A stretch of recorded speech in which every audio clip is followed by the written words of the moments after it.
So welcome to the last section of our slope-intercepts equation of a line unit.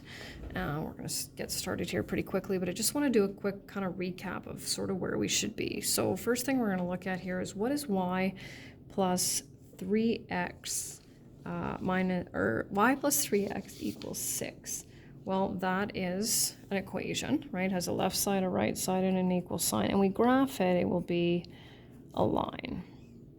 When we know the value of the slope, what kind of information can we get from that? Well, first thing tells us the direction, right? So whether the slope is positive or negative.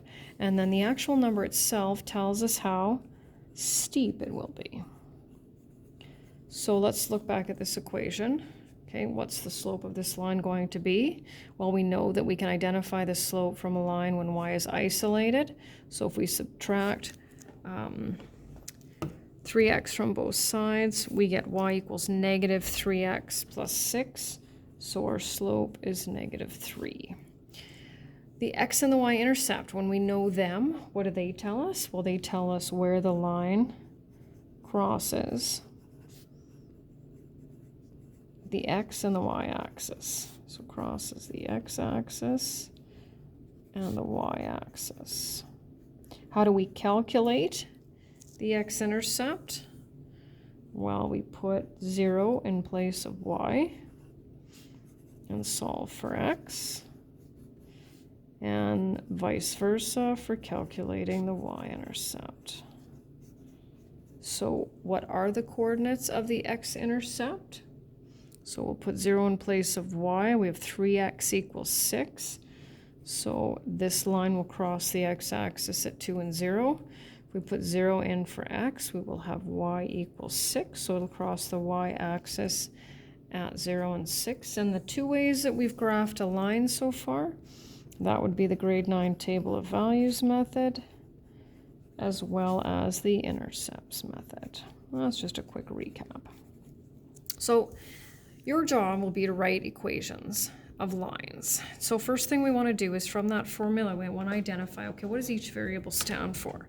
Well, we know that m stands for the slope, and we just determined fairly recently that b is the y-intercept. And these are the two numbers, the two variables that have numbers when we're dealing with equations. And the x and the y are left as x and y. And I think I mentioned this before, but that's because they represent the x and the coordinate. And we know that any given line has an infinite number of ordered pairs, right? So from your natural numbers, your integers, to your rationals and even irrational numbers, right? So lots of different lines there. So now when it comes to actually writing the equation of a line, there's some examples up there, right?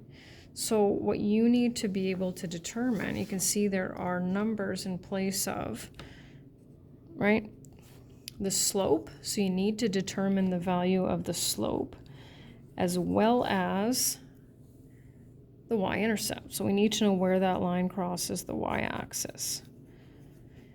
So if I said that the line had a slope of 3 and a y-intercept of 6, well, you could right away write the equation of the line. We put 3 in place of the slope because that's our m, plus, that is a weird looking 6. I'll try that again. That's a little bit better. So this one says a y-intercept of 5 and a slope of 1/3. We don't actually need to do these when I directly give you both pieces of information, but there they are.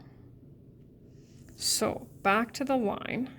So now what I need is I need you to tell me what the equations of these lines are. Well, we need to know the slope, which we know we can get from the line, and the y-intercept, which we also know we can get from the line.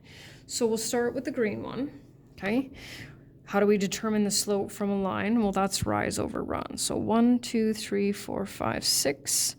1, 2, 3, 4, 5. And where does this line cross the y-axis? At 6. So we're ready with y equals positive slope, 6 over 5x plus 6. We'll go to the purple line next. So we can see that it's a decreasing line. So we know it'll have a negative slope. 1, 2, 3, 4, 5, 6 divided by 2, and it crosses the y-axis at negative 6. So y equals negative 3x minus 6. Going over to the blue line here, I can tell it's not nearly as steep, so its slope isn't going to be quite so high. Positive slope, 1, 2 over 1, 2, 3, 4, 5, and crosses at negative 1. So y equals 2/5 x minus 1.